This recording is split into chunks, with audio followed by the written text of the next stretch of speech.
Hi, everyone. Thank you for joining us today for the Diagnosing Gut Health Testing webinar. Today we have joining us Justine Altman, we have Lindsay and also Andrew Carlson. These are all really just experts within the realm of gut health. So you're going to have a lot of great takeaways from today's webinar. Now, we also are offering attendees $20 off their next order. So you'll receive that promo code via email after the event. And then I would love for our panelists to tell you a little bit about themselves, their background, and really what makes them experts in the field. So Lindsay Day, if you want to kick us off, that'd be great. Sure. I'm so excited to be back doing another one of these. I think this is our fourth one and counting. So it's great to be back. And every time we always run out of time. There's always so much more we want to say. But I am Lindsay, and my initial background in schooling was in meteorology. And so I studied tropical meteorology. That's where I got my grad school degree, was at Florida State University from that. And then going through that whole career, I ended up getting very sick. Part of it was probably the job, the high stress, and the schedule, waking up at 2 a.m. and working around the clock. And also I used to compete in bodybuilding competitions. And that amount of stress on the body combined with the career and in school was just too much for my system overload, autoimmune disease develops, and health goes down the toilet. So I was determined to find a way to get myself healthy. And in the process of doing so, I just became so fascinated by how we can really use food and lifestyle as medicine. I really grabbed hold of the concept our body is designed to heal if we place it in a healing environment. And so I became on this mission. And as I got further into this mission while doing my meteorology career, I was like, you know what? This is what I'm called to do. And so I went back to school to study functional medicine nutrition. And it has been the best decision I ever made. And so I started working with clients. I got certified as a personal trainer and incorporating personal training and nutrition coaching with clients. And it was just so incredible. I remember my first client just completely changed his life. And it was almost like that was my sign that I did make the right career jump, because it was really scary to jump ship like that. So that's what I've been doing ever since for the last 7 years. And I'm very excited to partner up with Paleo on the Go, who aligns in mission and in beliefs and ideology. And so it's just been a wonderful thing to have other people that are kind of supporting one another on this mission. So that is me. I believe, Andrew, you will introduce yourself next. Absolutely. Thanks so much. I'm excited for this being my first ever webinar to be with you. So my name is Andrew Carlson. I'm actually a cellular health advisor and functional nutritionist. And I didn't start off in this realm at 22 years old. I actually ended up having heart issues where I needed to get a defibrillator. And then I spent the next 3 years going in and out of the hospital because the defibrillator would malfunction. I would get shocked 70 plus times, would have to go get heart surgery just to fix all of the heart issues, and then redo that again and again and again for the next 3 years. Unfortunately, after my 10th surgery, I said, enough is enough, y'all. This isn't working. We need to figure out a different solution. That night, I got overdosed with a bunch of medications, almost stroked out, almost died. And then I spent 6 years struggling with chronic illness, Hashimoto's, other autoimmune issues. And I just really trusted in something's gotta work. So I studied, I looked, and around 30 years old, I became a functional nutritionist, where I was like, okay, there has to be a natural remedy, because the Western medicine, although we love it and there's time and place for all of that, it just wasn't working. So I said, okay, there must be a natural way of doing things. So I went down a rabbit hole of functional nutrition, went down cellular health, how to fix the cell, because if our bodies are made up of cells, then we have to look deeper than just what's going on. So the whole overall system. And that's where I literally went over a 6-month period, went from super severely chronically ill to no, I didn't have any other autoimmune issues, didn't have any gut issues. I was healthier than I've ever been. And it was like I aged in reverse, and it was the weirdest thing ever. And I was like, there's something to this. And then I took my process and I was like, let's go help other people. And it worked for a lot of people, and it didn't work for some. And then I was like, what's this missing piece? And it always came back down to the gut. The gut was the missing piece that I was missing all along. And then when I integrated that, everything was just supercharged. So I fell in love with this industry and fell in love with being able to help people really take back control of that. And that's kind of who I am and why I'm here today. So thank you. That's awesome. That's a powerful story, Andrew. It really is. My career started off as a sick person as well. You know, I grew up in a poor family in a poor town who was uneducated, and we didn't know what healthy eating meant. And I had Coca-Cola in my baby bottle, and we had McDonald's and mac and cheese every day. And it was kind of a hectic household. And so, you know, by the time I was 5 or so, was having belly problems and started to have back problems and headaches and things like that by the time I was 10 or 12. And just things just got worse and worse, right? To the point where I was really sort of just in survival mode by the time I was 20.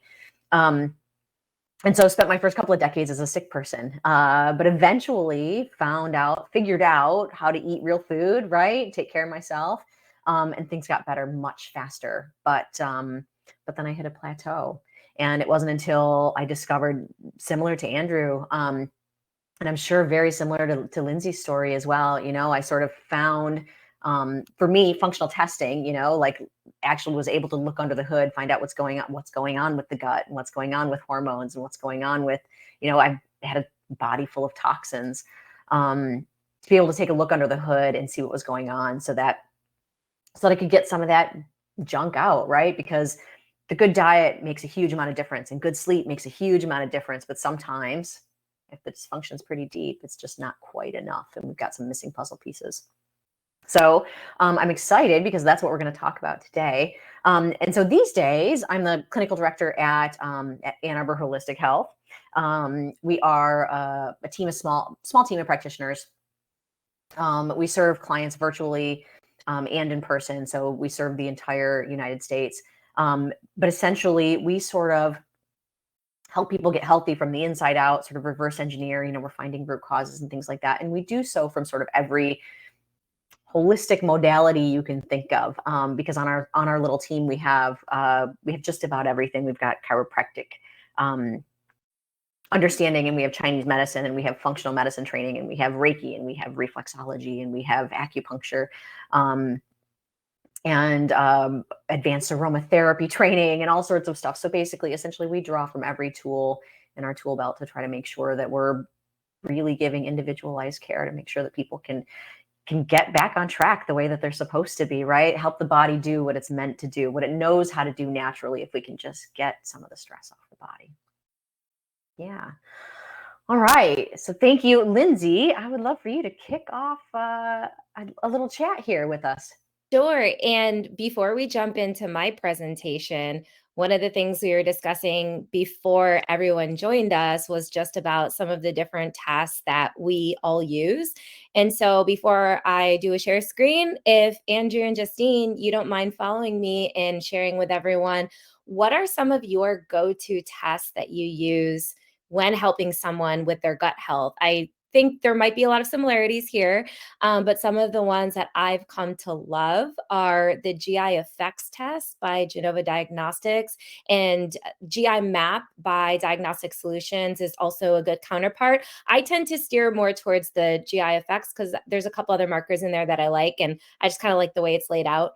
But those two tests are pretty much, the same tests. Again, just slight differences in what information is provided. And then there were some questions about leaky gut that all of you submitted, and what's a good test for that. And I've been using lately the Wheat Zoomer test by Vibrant Wellness. And I have an example of that pulled up in my presentation. There's so much controversy. I'm sure a lot of you know, and that's why you're probably here on this webinar trying to educate yourself, because you can go read one thing that says this and then the other thing that says the exact opposite.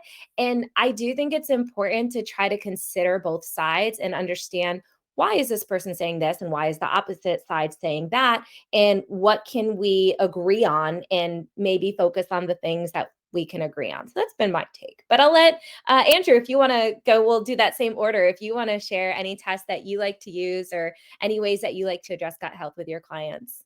Yeah, I mean, I'm going to go a little more in depth when we get to my segment, but personally, the best thing that I love to do are looking at blood tests, looking at the comprehensive metabolic panel, and just there are a few markers in there where we get that snapshot in time. A lot of the things that when people come to me, they are like, I have all these gut issues, and then when we kind of look under the hood, there's a lot more complexity to it than just having the gut issues. So one of my favorite things to do is try to simplify things first and really just go, okay, what's the beginning stages? Because it can be incredibly overwhelming to go, look at all these different strands and what's going on with the gut, and I need more of this and less of this, and then they like freak out. And it's like, okay, let's just start at the basics. Let's go, do we have an issue in the gut? Yes or no? Yes. Okay. And then when we need to look deeper under the hood and with more complex cases, then the same tests that I utilize that you do, Lindsay, those are the ones that I use as well.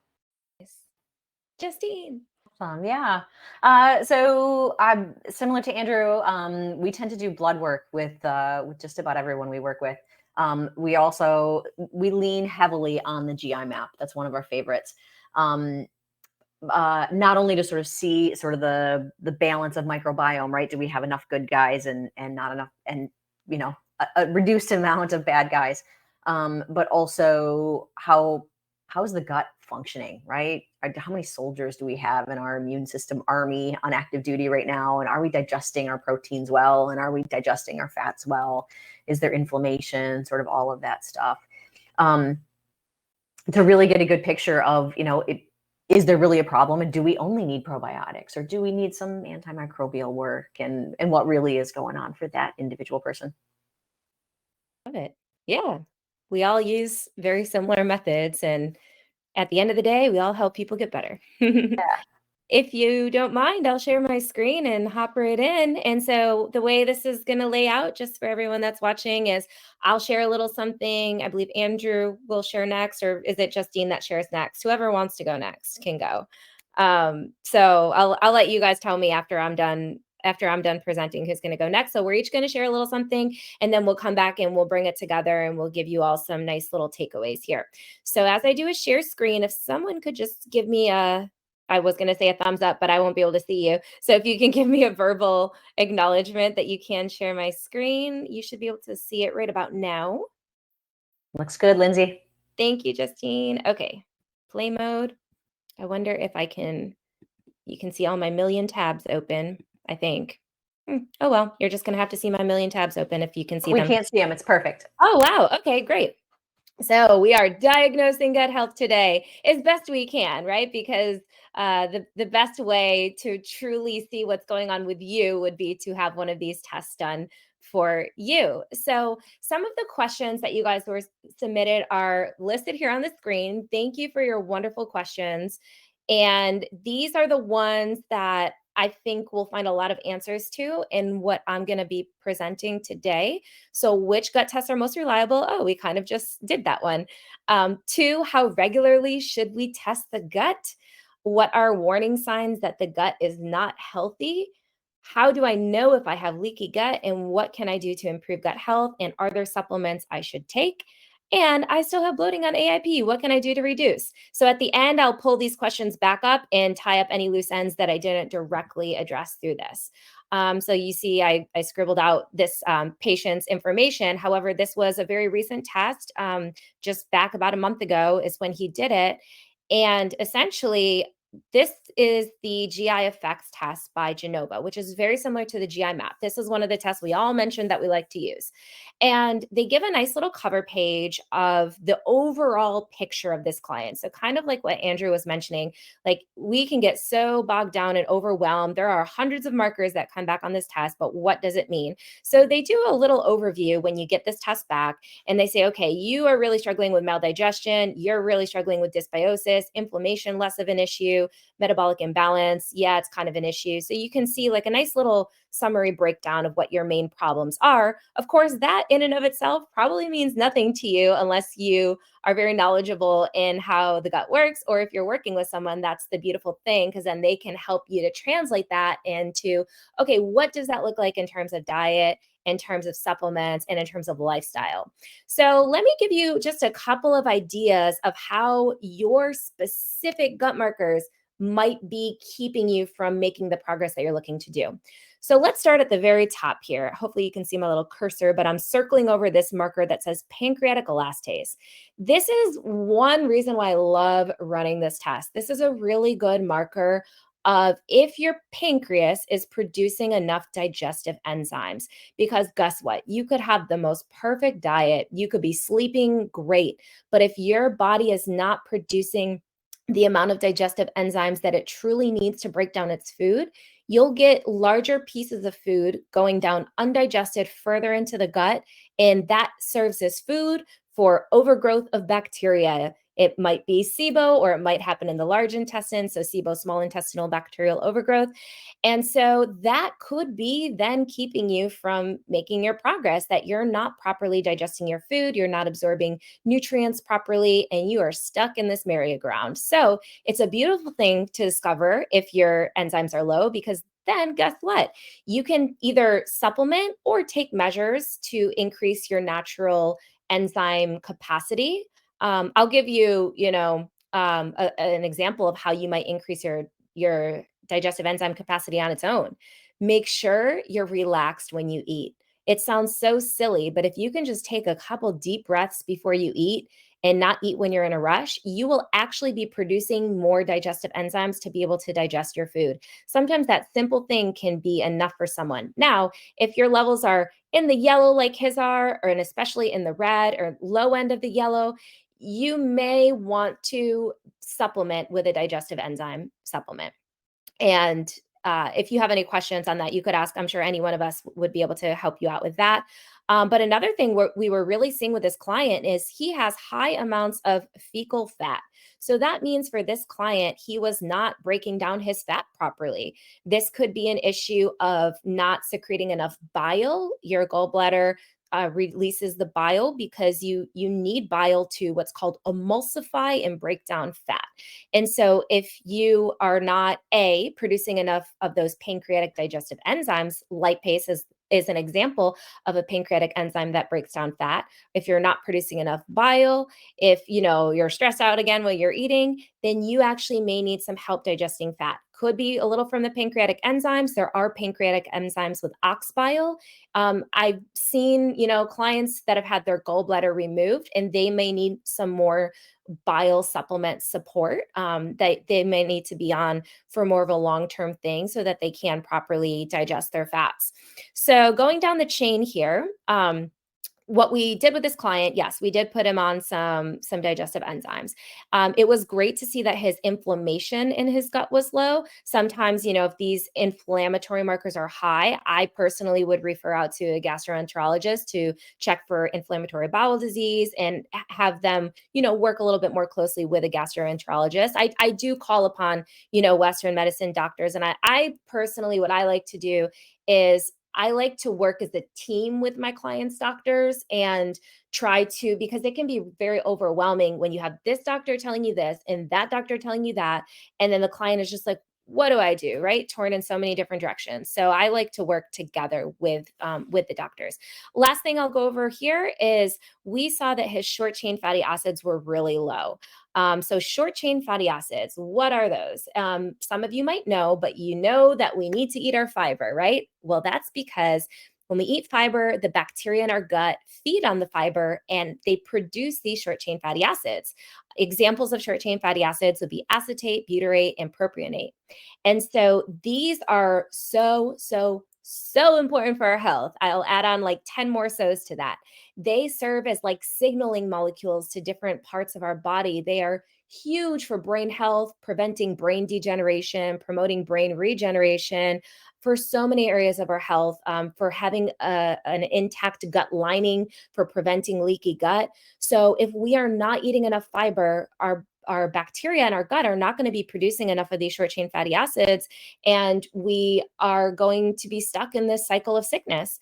And so if this comes back low, this is a big sign, okay, this client needs to take measures to make sure that we are increasing this. And one of the best ways to do that is by not only increasing fiber, but increasing variety of fiber sources. And then this beta glucuronidase, we had touched on this last time, but again, it's an enzyme that can make it so that when this enzyme is elevated, then toxins are getting reabsorbed into your system, and it's creating an extra toxic burden, can make you feel even more sick. So there are supplements that we can take to reduce that. Calcium diglucarate is pretty much the best known supplement to help to reduce the beta glucuronidase and then to decrease the load of toxins being reabsorbed into your system. So someone asked about intestinal permeability. So Vibrant Wellness is the company that I've been using to get this wheat zoomer test. Not only does it tell you intestinal permeability, but it can tell you if gluten is a problem for you, and if so, how much. And many of you are on an AIP diet. However, this person was also on an AIP diet, and we saw that they were still being severely impacted by gluten. How could this be? Well, there's a lot of different theories, but cross-contamination of gluten. There are some theories that even non-glutinous grains can trigger a response in the body. Not sure, honestly, how that would play in here. I think that's, up for debate. However, if you're in the same household as someone that does eat gluten, and if there's crumbs of gluten on the counter and your food touches it, or if you're using the same scrub brush. And so for some people, it can actually, their system can be so sensitive to it that if they're just, again, we don't want someone to freak out about their health and micromanage their health, because that's too stressful. No one wants to do that. But if we can identify like, oh, you're actually, some of your cosmetics contain gluten, let's just replace them, So there might be just some simple switches that we can identify, like, how are you being exposed to gluten? And so that can be very eye-opening for the person. And just really reading labels, sometimes we're not realizing that something contains gluten. People don't realize a lot of soy sauces contain gluten. So just, something to be aware of. And then you get your intestinal permeability score. So I just wanted to highlight the intestinal permeability thing. Zonulin has been discussed as a marker for intestinal permeability, but there is a lot of controversy on it. This is an example of what I was saying earlier, where it's like, okay, what is this side saying? And what is that side saying? Because you're going to hear people say zonulin to check your intestinal permeability, and then you're going to hear other people say, not so much. Here's my take on it. So from what I understand from both sides is that zonulin can indicate intestinal permeability. So let me back up. What is zonulin? Zonulin is a protein that has been linked to, when it's high, this person is highly likely to have intestinal permeability because it creates holes in our gut. And I know we've discussed this before, but in case this is your first webinar with us, your gut has a very, very small, or a very maybe flimsy, you could say. It's one cell thick, the lining of your gut. So essentially, it is very easy for this gut lining to become permeable. And so zonulin is actually a protein that can make your gut more permeable and make those cells kind of get further apart, so that now food can leak through, and now you have leaky gut. And so I think from what I understand, the issue with zonulin is that it's very transient, meaning it can be high and then low, and then high and then low, and it can change quickly. And so you might test it, and at the time you test it, it might actually be low, although you still do have leaky gut. So zonulin can be low, as it was for this person. However, the gut can still be leaky. So it's not an end all be all. That's why they've started more recently testing anti-zonulin. So what anti-zonulin is testing is because anti-zonulin is less transient and it doesn't fluctuate as much. So if you do have high zonulin, your body might be producing these antibodies attacking the zonulin. So these are different classes of antibodies that can attack zonulin. And if those are elevated, that's suggested to be a potentially better indicator of leaky gut. So that's why, according to this person's panel, they did have very high anti-zonulin, because if you look at the range, if it's above 1.11, it's considered a high risk. Well, that's well above 1.11. So, another thing that we like to do is not just see, is it in range or is it out of range, but how out of range is it, right? Because that's also a clue. So for this person, this would be getting into the supplements now. This would be something that this person would really want to do. Otherwise, they might be stuck on the merry-go-round of, good health, then bad, then good, then bad. And so to get off that merry-go-round, if you have leaky gut, you're probably going to want to do things to heal and seal the gut. Bone broth is great. Paleo on the Go makes some great bone broth that I personally love and do order and do consume. So I really love their bone broth because bone broth has a lot of glutamine. Sometimes it's best to get what you can from diet. And then if it's a severe state or if it's a high enough state, you might need to get some supplements going to really heal and seal that gut. So GI Revive is a great supplement. It also has things like marshmallow, zinc carnosine, aloe, all really great supplements, well studied for healing the gut. And now the one thing I'll say about this is it doesn't have a ton of glutamine in it. There's a good amount. I think it's like 1.5 grams or something, but you might want an additional glutamine powder, which is what I had this person do. And it has been really helping them to really heal and seal the gut. And so we talked about probiotics a lot in some of our past seminars, but these are just some examples of some of the classes of probiotics. Probably we would need to do like hours and hours of a presentation to really, hone in on probiotics and all the intricacies of them. But to really simplify it for you, there are typically 3 classes of probiotics. We have our S. boulardii or Saccharomyces boulardii, and then we have our lacto and our bifidobacteria. You'll see like all different strains of those. And then we have our spore forming probiotics. So these are 3 different classes of probiotics. And sometimes someone might take, for example, a lacto-bifido probiotic and they might feel more bloated with it, but the next person takes it and it really helps them. So might be one of those things, trial and error, but really monitoring. Okay, take it.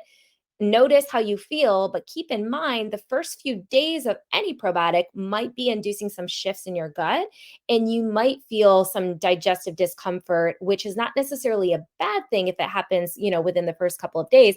But if it continues and if it worsens over a week, 2 weeks, then it's time to stop and try another probiotic. So if you do it systematically, if you were to not take a test, and honestly, even if you did take a test, sometimes this trial and error systematic way is the best way to go, because the tests are not the end all be all. And there are errors within the tests. For example, the stool test that we just showed, or that I just showed, is really only looking at the large intestine. But guess what? The small intestine houses a lot of bacteria as well. And so, there's no perfect test. It doesn't tell you anything. And then for someone that's really been struggling, something to look into would be an elemental diet. If anyone has questions, you can ask, but just for simplicity's sake, it's essentially you drink a shake like this for perhaps 2 weeks. Some people do it less, some people do it more, and it has a really, really high efficacy rate for really helping the person to overcome SIBO or various forms of dysbiosis. And this can be a really, really great tool for people. You'd probably want to be working with someone that could help you through this.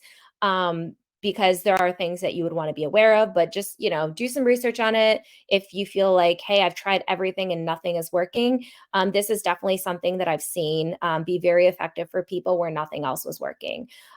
So just to kind of end things up, if you still have bloating on AIP, like I mentioned, you can you could consider, going through the steps that I said and the elemental diet. Finally, an enteric peppermint coated supplement may be a good idea to help with bloating. I would say that supplement has probably some of the most research that I've seen to help people with bloating.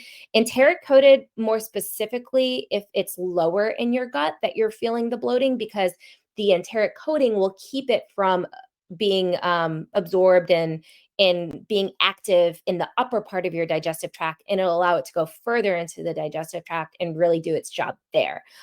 So I think that was pretty much everything I wanted to cover. Hopefully I didn't go too long. I'll throw my connect step at the end, but let me stop sharing my screen and bring on our next speaker, which either Andrew or Justine, who would like to go next? Sure, I can go. It'll be a quick one, just because there's just a couple questions I wanted to respond to that were submitted. So I will just really quick wanted to talk about labs, because when we look at labs and we look at blood tests and everything, it can be super overwhelming because there's all these different types of ranges. But there are 3 specific markers that I really want you to dive into, especially when it comes to, okay, do I have gut issues? A lot of the times people aren't even aware that they have gut issues. They're like, I don't have any issues. I don't have any problems with bowels. I don't have any of this stuff. I feel fine, but maybe you still feel sluggish. Maybe you still feel all of these things. And you're just like, oh, that's just part of getting older. Or that's just whatever. All of a sudden you go get your normal blood work done. And all of a sudden all these things look weird. So there's actually a little graphic that I put together. Let's see if, I don't know if it's going to let me share my screen. Oh, there we go. Let me share this really quick. But it's literally, there are, let me launch this. There. Can you see my screen now? Yes. Good. Awesome. I love that. Okay. So the total protein is going to be inside of the comprehensive metabolic panel, the globulin and the AG ratio. So the ranges that you see on this graphic are not ranges that I just made up and pulled out from the magical fairy sky. They're from Dr. Datis Karazian and his medical and research team, where they're studying what are the ranges that are designed to keep somebody at the optimal levels. And this is one of the ranges that I do when since I specialize with people with autoimmune a lot. It's, okay, let's look at, do we have gut issues? The total protein, if it's higher or lower than between the range of 6.9 and 7.4, there's chances there's leaky gut. Globulin, 4.0 between 5.0. If you're not in that range, if you're too high, too low, leaky gut. And if the AG ratio 1.5 to 2.0, if you're high or if you're low, guess what? Leaky gut. And I love to keep it this simple for a lot of people because everything is already overwhelming enough. Where we go, okay, we have to look a little deeper into what's going on. If we're having issues, if we're having distress, because the one thing that people tend to forget is that they forget that, let me just stop sharing. Did that stop sharing, by the way? Okay. Yep. So one thing that people forget is that digestion is going to be the most difficult thing that a body can go through at any time. So a lot of the times when we look at traditional like fitness and we look at just the way that old school trainers thought, where they're like, you need to eat every 2 to 3 hours. And that's not actually a good thing for a lot of people, especially people who are sensitive, that have autoimmune issues, that have all of these things, especially if we're starting to have issues like leaky gut, because that is taking all of your energy and pushing it into digestion. But there's a couple other things that we need to take into account is if we have leaky gut issues between the total protein, the globulin, and the AG ratio. We want to also check what we call the CBC with differential, which is just looking at your white blood cells and your red blood cells. But there's 2 markers in there that are going to determine whether or not we have something called parasites. Parasites are fun because they live in the gut and they live throughout the body. And guess what? Everyone has them. If you have a heartbeat, you have them. It's just whether or not they're triggered on. They're kind of like cancer cells. They're in the body. We know that they're there. And you know if you have them a lot of the times because you kind of feel like you're going crazy during a full moon, where where parents where like the kids all of a sudden just get crazier around the full moon. Guess what? When it comes to parasites, that's their rave time. That's where they're going out, they're clubbing, they're like, let's go, because they become more active, they become more doing their thing, and they're taking the nutrients from you. So there's a few different things that we want to look into and take into account. But there were a couple questions that was like, okay, so if I'm on an AIP diet, how do I determine whether or not it's okay to start eating non-restrictive and not damage the gut? And it's like, personally, at the end of the day, there's so many different complexities to that answer to basically say, if you are having issues outside of an AIP diet, don't delineate from the diet at all. Like, stay the course. The diet is designed to keep you calm, to keep your body in a state to where it can actually heal itself and that it can fix itself. If we start to delineate away from there and go, okay, just want this one time, I'm going to have this one thing. On the outside perspective, it may not seem like a big deal, but internally, that could be the one internal trigger that causes distress. And we always got to make sure of, okay, how can we actually get the body to a state of rest so that way it can help and support itself as we go throughout this whole process. But the diet is only one portion of it. So yes, fixing the gut, there was a question and there was like, what's the cheapest foods that we can eat? And honestly, at the end of the day, bone broth. It's like, that is, you're already eating things, so you might as well take the bones and stuff from the chickens and the stuff that you're utilizing and just turn that into bone broth. But the other thing is, when it comes to tests for like SIBO and stuff, the tests for SIBO, they're not always accurate. So, and if you're struggling with dairy, then I just wouldn't have you go. Personally, I'd be like, don't do the SIBO test because you're going to put your body into a state of distress.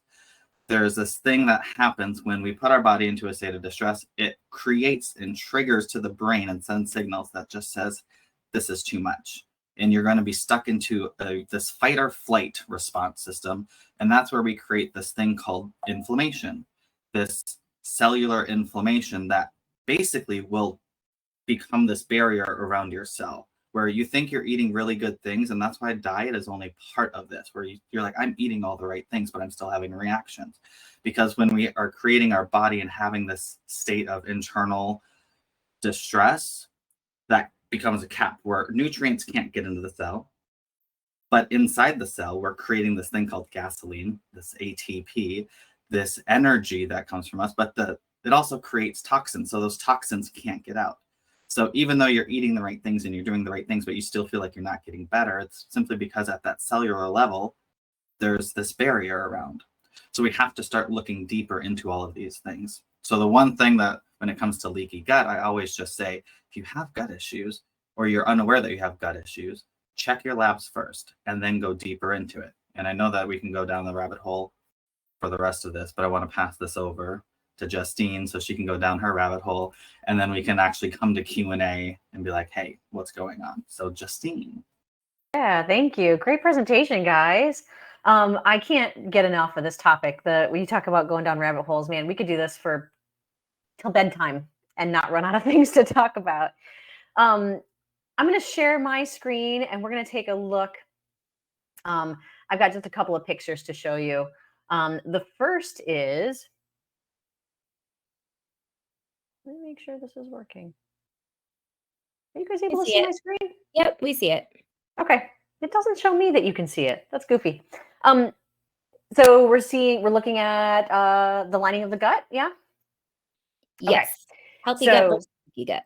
Exactly. So this is not my picture. I can't take, this is produced by Happy Gut. This is just one I found on the internet. But, we've all touched on this a little bit, right? And so this is the lining of the gut, right? We've got one cell next to another cell next to another cell, and they're squished up tight next to one another. And then on the right side is a not so happy gut. And so as you can see, here are those bugs, right, that we talked about, and food particles.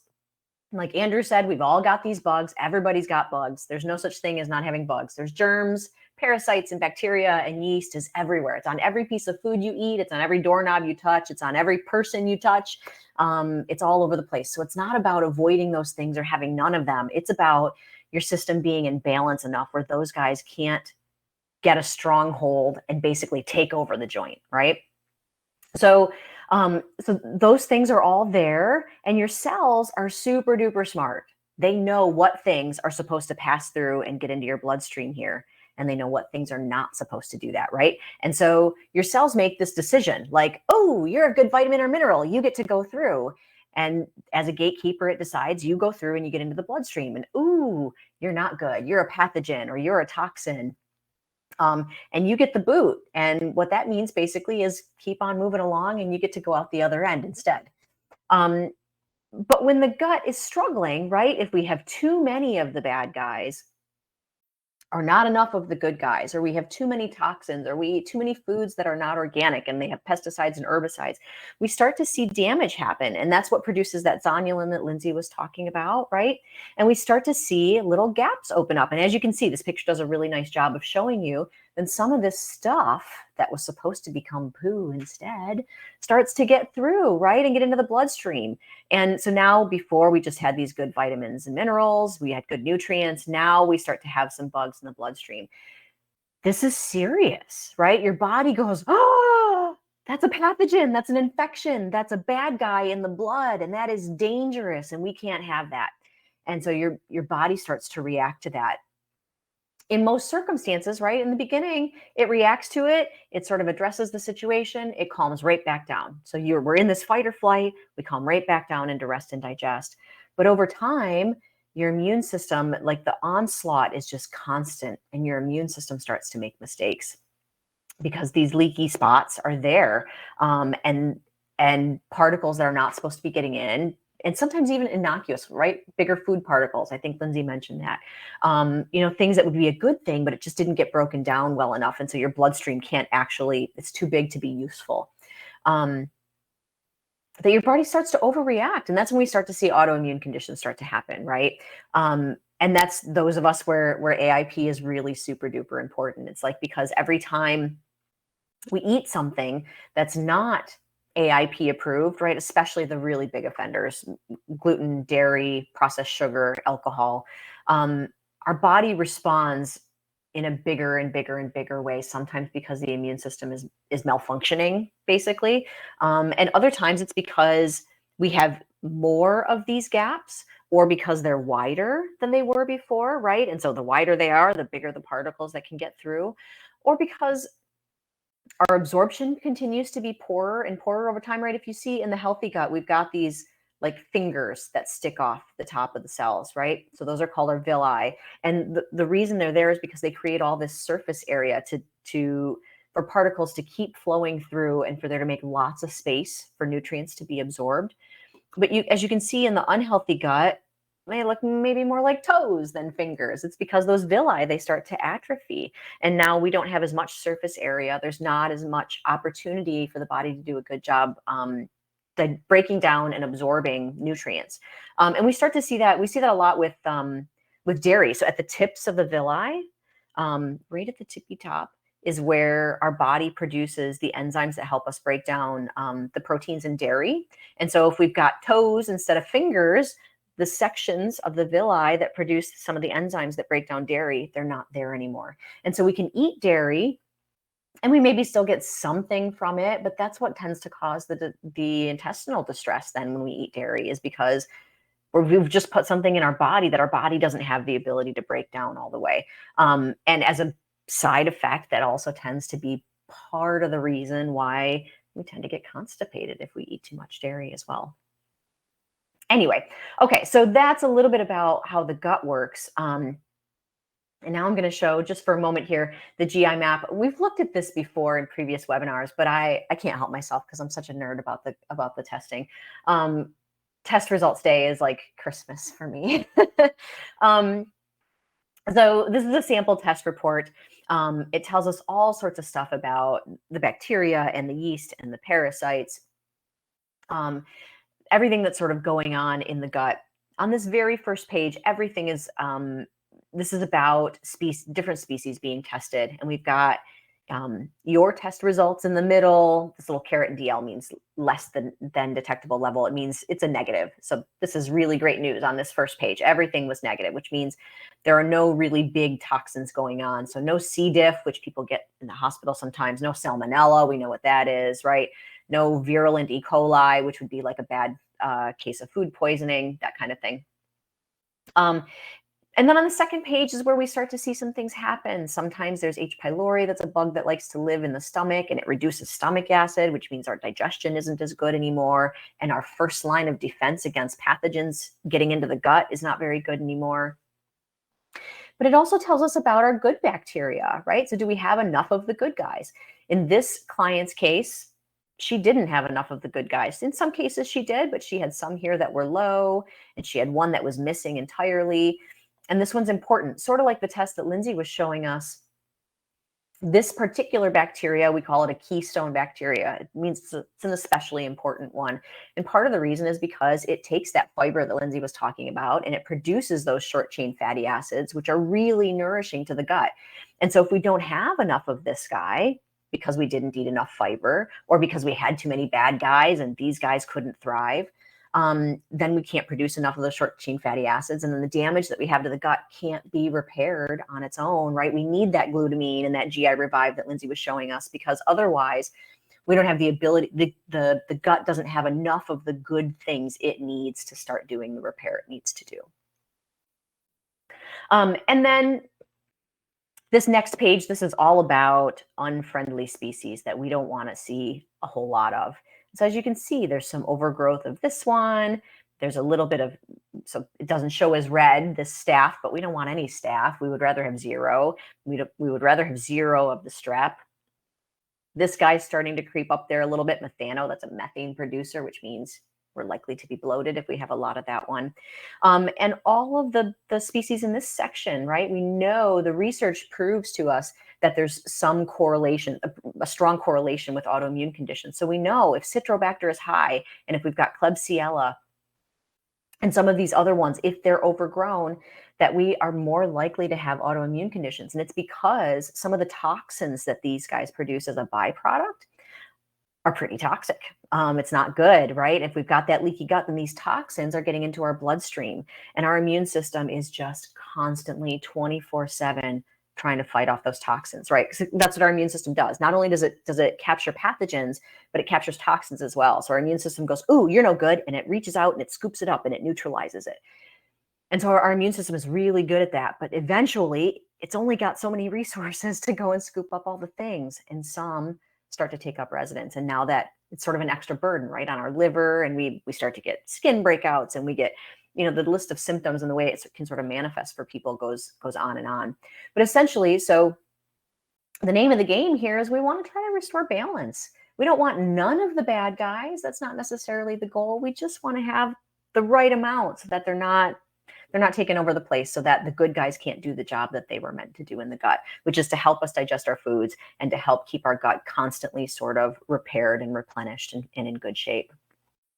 And then in this case, this client had a lot of candida too. We throw around candida like it's no big deal, I feel like, these days, but this one, it's really bad stuff, you guys. It really makes a gut super duper unhappy.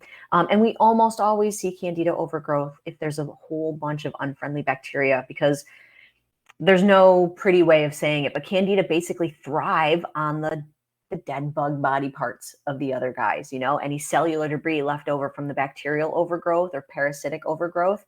Candida thrives on that. It also thrives on any kind of sugary diet, right? And so if we eat a diet that feeds candida, we're going to have candida. Everyone has candida. It's just a matter of whether it's too much. And so if we eat a lot of sugar, or really high carbohydrate diet, then we tend to see candida overgrowth because we've given it food that helps it thrive.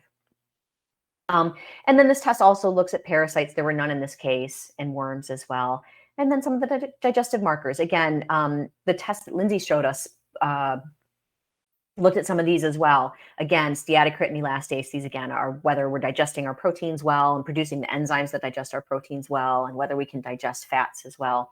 And it also gives us a little bit of information about a few other things. Again, that beta-glucuronidase, so whether we're detoxing well, whether there's blood in the stool sample, which tells us whether there's any big problem going on. If there's inflammation going on, it looks low in this case. And then what the immune system is doing. So these two, for example, this is how big of a response is the immune system mounting against what's going on in the gut. In this case, this was really high. You can tell the lab's reference range goes up to about 2,000. So at 5,000, that means this immune system was really overreacting. And in large part, it was because we had some of these unfriendlies going on. So the immune system was doing what it was supposed to, which is it was attacking those guys that weren't supposed to be there at that level. But also, I can tell you this number is a pretty high number. This is an immune system that's in overdrive and that really needs to calm down, right? So it's not just like, we can tell when our mind is in fight or flight. In this person's case, her immune system was in fight or flight as well.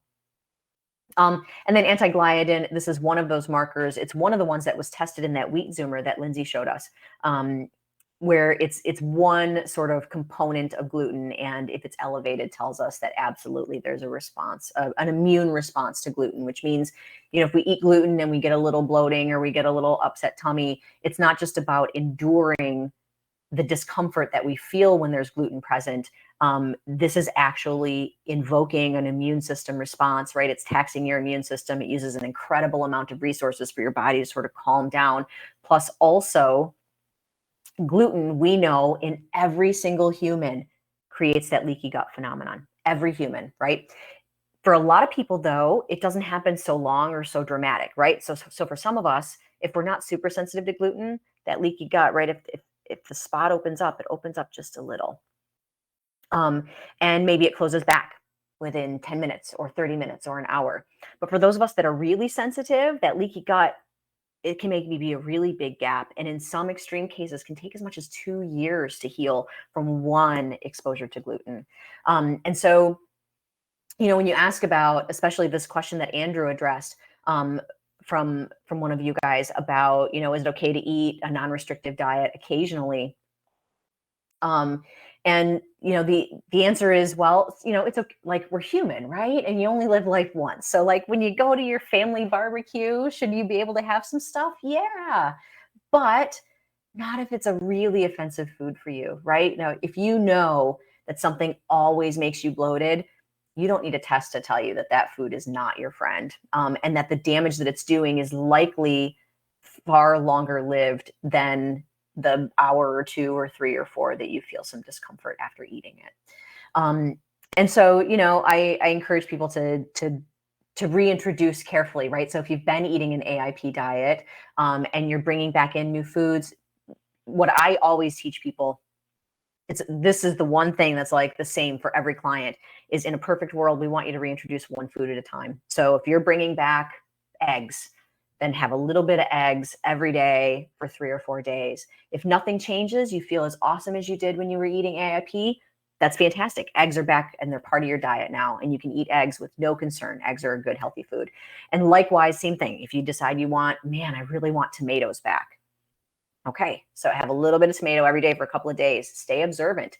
Did you have any bloating? Did you have any constipation? Did you have any diarrhea? Did you have any skin breakouts? Were you crabby? Were you tired? Were you like, you know, normally you can bench 80, but you could only do 70 that day? Like, pay attention. Did something not go quite right? And if you did have any setbacks, that's your sign that that food is not ideal for you. And so you take that one back out and you try again with the next food. Yeah. All right. Amazing. Thank you, Actually, you guys. so you did make a couple of points that I wanted to discuss a little bit, because they always get wheels turning in my head. So first of all, I noticed, Justine, when you said, you know, if you really want tomatoes, let's reintroduce them and try. If you really want eggs, let's reintroduce. So notice that Justine picked healthy foods to start reintroducing. She didn't say, oh yeah, if you want that pizza with dairy and gluten, let's try to reintroduce that. So the goal would ideally be to like reintroduce the healthiest foods that you miss first. And then I personally would still try to live a dairy and a gluten-free life, especially with autoimmune conditions. But yeah, like some people with autoimmune conditions find that they can tolerate tomatoes just fine, and that can be a part of their diet. So to circle back to that gluten point, this is something that I'm curious to hear your takes, both Andrew and Justine. So like, for example, I have a client that's going to Europe. And there's always this talk about the wheat in Europe is different than the wheat here in the United States.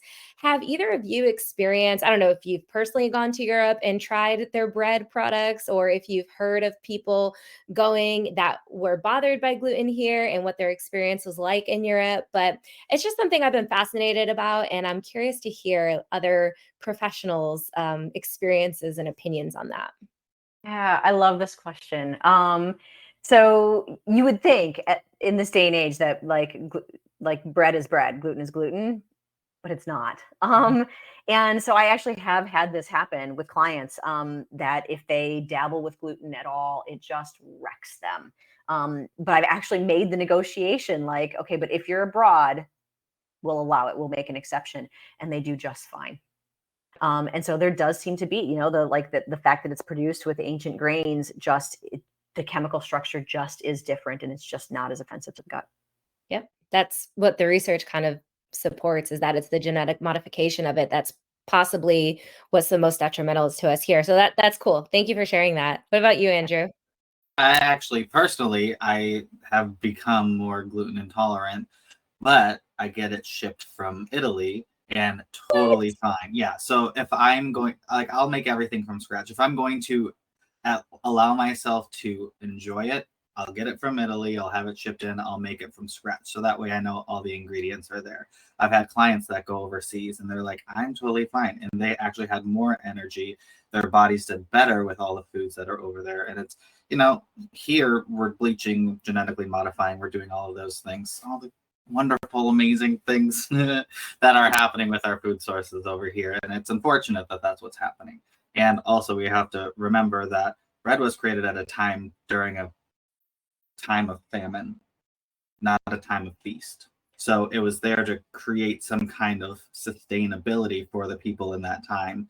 So if we go back, it wasn't meant or designed to be a daily thing to eat forever, especially in a time where we have an abundance and surplus of food where, okay, let's actually not, it's not required to be a part of your diet. But if you are going to go abroad and you actually do experience it, yes, it doesn't wreak havoc on the body like it does over here. That's cool. I'm glad I asked that question. That's so fascinating that you get it from overseas. That's something to consider. Well, and I think there's also, isn't there a layer here from, I believe it was the cross-pollination from the GMO seeds, and now we're seeing really that contamination across a lot of gluten, containing products. I think if that's right. Yeah, I would say cross-contamination is definitely an issue. Yeah, it makes me feel like, maybe I'll just move to Europe one day. Maybe that's the solution here. I love That's it. good. Okay, well, guys, thank you again so much for joining us. I mean, all of you had so much great info, good takeaway tips. So thank you to our knowledgeable panelists for joining us today. Like I mentioned towards the beginning of the event, attendees are going to receive a promo code for $20 off their next order, and that will be delivered via email after the event. Now, additionally, you are going to be able to watch a playback of the webinar on our YouTube channel. I know Lindsay recommended a lot of incredible products to optimize gut health, so you can access those there. And then again, yeah, thank you everyone for joining us today. If our panelists want to also tell us where we can find them, that would be great as well. I'll actually just do a share screen just to pull up my little slide that I put together. Probably So that easier. way you don't have to remember any of this. But on Instagram, it's at Lindsay Day Fitness. NutriDayFitness.com is my website. And then on YouTube, I like to put out educational videos. So it's actually, you know what? My YouTube might be NutriDay Fitness, or it might just be NutriDay. I don't know, but hopefully you can find it with that information. But that is me. I'll stop the share. Andrew, do you want to go next, being you went next? Yeah, for me, you can just go to regenerexhealth.com. All my social media channels are there, and you can also send me a text at any time or shoot me over an email. Awesome. And I am at Ann Arbor. It sounds like a woman's name. It's not. Ann Arbor is a town in Michigan where we first got started, where we also serve people in person. But of course, we do virtual work as well, including testing. We do any kind of functional testing. We do remotely with anyone anywhere in the country, and most places in the world as well. But anyway, Ann Arbor Holistic Health.com. Thank you so much. Oh, Lauren, you're muted.